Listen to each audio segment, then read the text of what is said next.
امام الانبیاء علیہم السلام خدا طریقہ نوا.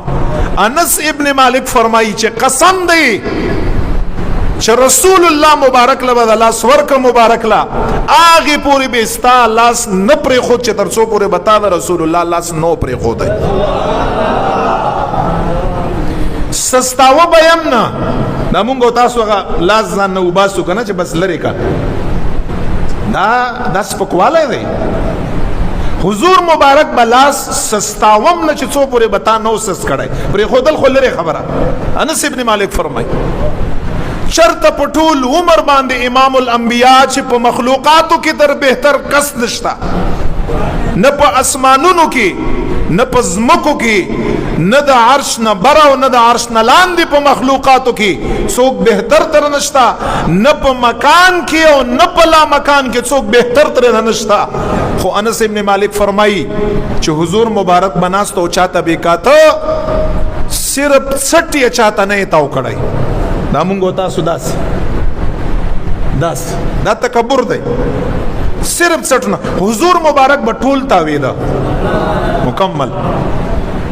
تب څومره لوی، تب څومره غټي، تب څومره مرتبه حضور مبارک چرته صرف سټم نه تاو کړای.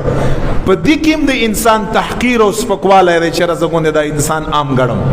قسم دی چې انسان د عام وګاړه خبر شپدی باندې چې په روی زمین باندې الله په نیز باندې ته عام ته خاص سړی نشي کېدای. هدایت لر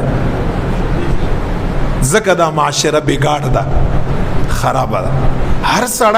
هر سړی افضل دی. زیامه چې دغه ټولو نه افضل ما هغه چې زه دغه نورو ټولو نه افضل ما کم ځان ایچام اونګاړه.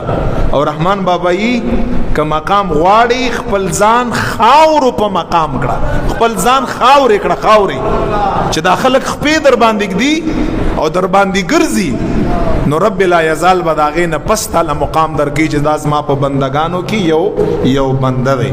زمونږ او ستاسو خو تکبر د زما او ستا د جسم نه لوی دی او په سیټ کې را سره رواني گفتگو مو ګورا، داغه انداز ګورا، میل ملاپ مو ګورا، خلکو سره خبرې مو ګورا، سپک نظر ګورا. انسان ته بس چې چا سره پیسې نه هغه بس پکی، چا سره چې هدنی یا بس پکی، چا سره چې منصب نی. قسم دی چې ډیرو خلکو سره منصبونه دي خو هغه یزیدو او ډیرو خلکو سره منصب نشته هغه امام حسین علیه السلام مبارک. پدې کې انسان ته عزت دا نه دی. عزت دا یو ځان له شاعر چې خدای پاک جل جلاله یې ځان لور.